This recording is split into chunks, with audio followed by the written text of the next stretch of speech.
Hello friends, welcome to we cooks 17. ఇవాల్టి రెసిపీలో super సాఫ్ట్గా ఉండే గులాబ్ జామున్ రెసిపీ అండి. మీరు చేసే బాల్ సైజ్ కంటే మూడింతలు పొంగుతుందండి. ఈ వీడియో చూసి నేను చెప్పే టిప్స్ అన్నీ యాజ్ ఇట్ ఈజ్ ఫాలో అయ్యి చేశారనుకోండి, చాలా సాఫ్ట్గా మీకు బయట పాల షాపుల్లో అలా దొరుకుతుంది కదండి, స్వీట్ స్టాల్స్లో అలాంటి గులాబ్ జామున్ వస్తుందండి. చూస్తున్నారు కదా, నేను కట్ చేసి చూపిస్తున్నాను. లోపలి వరకు బాగా కుక్ అయ్యి మధ్యలో గడ్డలాగా అట్లేం లేదు.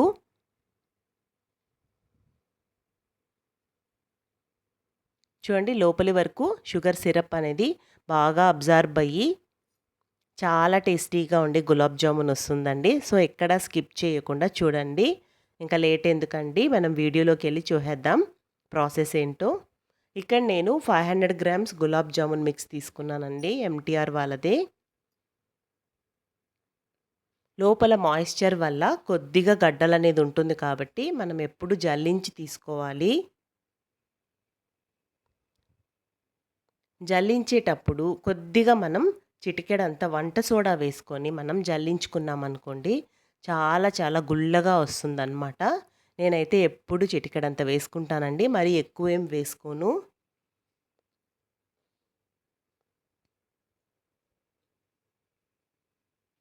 చూడండి, మొత్తం పిండిని ఈ విధంగా బాగా జల్లించేసుకోవాలి.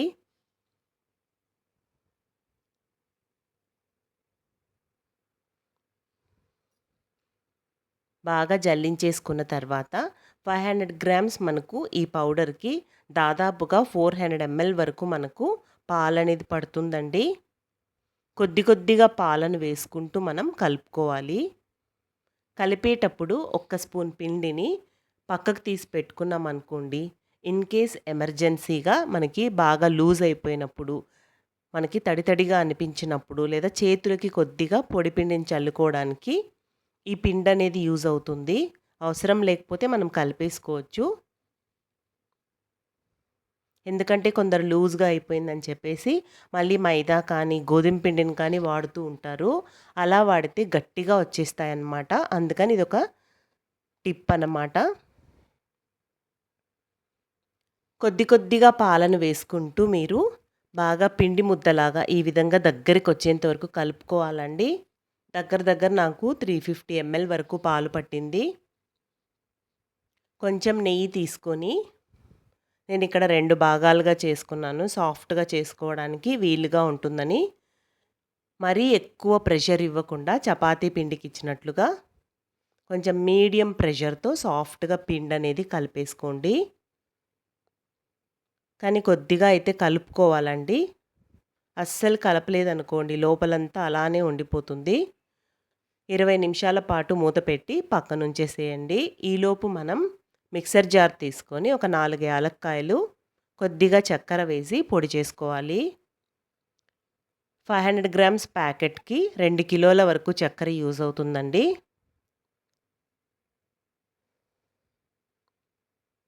చూడండి, దీన్ని మిక్సీకి పట్టి పక్కన ఉంచుకోవాలి.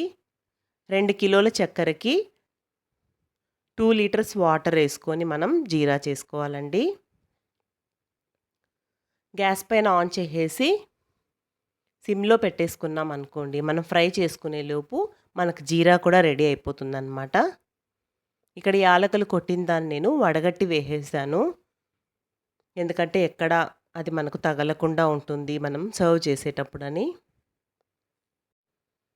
ఒక 20 నిమిషాలు నానిన తర్వాత చూడండి, మరీ చిన్నవిగా అయినా చేసుకోవచ్చు, లేదా మీడియం సైజ్ చేసుకోవచ్చు అండి. ఇక్కడ నేను చేస్తున్నది అయితే మీడియం సైజు.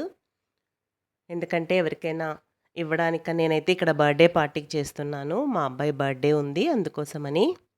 ఎప్పుడు పిల్లలు స్కూల్కి వెళ్ళినప్పుడు చేసుకుంటాను. ఈరోజు నైట్ 9 o'clock చేస్తుంటే పిల్లలు కూడా వచ్చి హెల్ప్ చేస్తున్నారు. ఇంకా చూడండి, ఎక్కువ మనం రబ్ చేయకుండా లైట్గా పామ్స్ మధ్యలో పెట్టుకొని గీ అనేది అప్లై చేసుకొని లైట్గా అలా చేసుకోవాలి.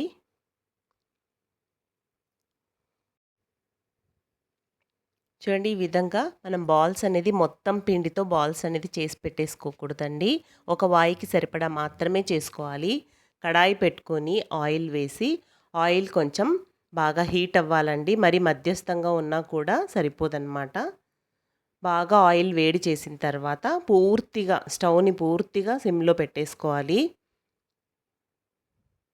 ఒక వాయికి సరిపడా 10-12 వరకు వేసుకోవచ్చండి. మీరు తీసుకున్న ఆయిల్‌ని బట్టి. ఇక్కడే అండి చాలామంది మిస్టేక్ చేస్తూ ఉంటారు. నేను మా పక్కింటి అమ్మాయిని ఒక అమ్మాయిని అబ్జర్వ్ చేశాను. అందుకే చెప్తున్నాను. ఏమంటే మనం పోపు వేసుకుంటాం కదా! కొన్ని కర్రీస్‌కి అంత ఆయిల్ వేసుకొని ఆ బాల్స్ అన్నిటిని ఫ్రై చేసేస్తూ ఉంటుంది. తనకేమవుతుందంటే పై లేయర్ అనేది బాగా కుక్ అయ్యి మధ్యలో గడ్డలాగా ఉండిపోతుందండి. అప్పుడది షుగర్ సిరప్‌ని కూడా పీల్చుకోదు. అది చాలామంది కామన్‌గా చేసే మిస్టేక్. అలా కాకుండా టిప్ ఏంటంటే ఆయిల్ అనేది కొంచెం మునిగేంతగా ఉండాలండి గులాబ్ జామున్లకి. మీరు బాగా అబ్జర్వ్ చేయండి. కొంచెం ఆయిల్ వేసి, చానా ఆయిల్ వేసి ఎప్పుడు బాండ్లీ అనేది మందంగా ఉండాలి. ఆయిల్ అనేది కూడా అవి మునిగేంతగా ఉండాలి. అప్పుడే మీకు ఆయిల్‌లో మొత్తం బాల్ అనేది ఫ్రై అయ్యి మధ్యలో గడ్డ అనేది ఫార్మ్ అవ్వకుండా వస్తుంది. చూడండి ఇక్కడ నేను 4 ట్రిప్పులు ఫ్రై చేసుకున్నప్పటికీ మరొక వైపు పాకం కూడా బాగా బాయిల్ అయిపోయిందండి.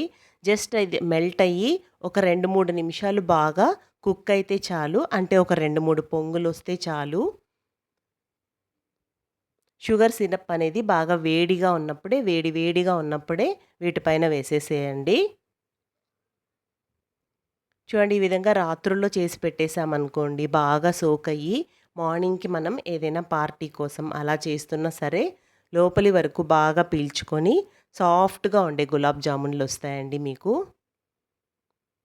పెద్దగా వెడల్పుగా ఉండే దాంట్లో వేసుకున్నారనుకోండి అది బాగా అంటే బాగా అది గుల్లగా వచ్చి బాగా పెద్దగా అయ్యేదానికి స్పేస్ ఉంటుందన్నమాట. అందుకోసం చిన్నగా ఉండే గిన్నెల్లో కాకుండా ఈ విధంగా పెద్దగా ఉండే గిన్నెల్లో వేసుకున్నారనుకోండి, ట్రేలల్లో కానీ, ఇలా పెద్దగా ఉండే బేషన్‌లలో కానీ వేసుకుంటే మీకు గులాబ్ జామున్ అనేది బాగా నాని సాఫ్ట్‌గా వస్తుంది.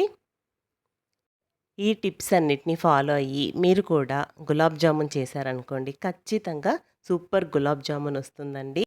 సో, మీకు కూడా ఈ టిప్స్ నచ్చినట్లయితే ఈ వీడియో మీకు యూస్‌ఫుల్ అనిపిస్తే మీ ఫ్రెండ్స్ అండ్ రిలేటివ్స్‌కి షేర్ చేసి వీడియోని లైక్ చేయండి. తప్పకుండా సబ్స్క్రైబ్ చేస్తారు కదూ! ఒకసారి ట్రై చేసిన తర్వాత మీకెలా కుదిరిందనేది కామెంట్స్‌లో తెలియచేయండి.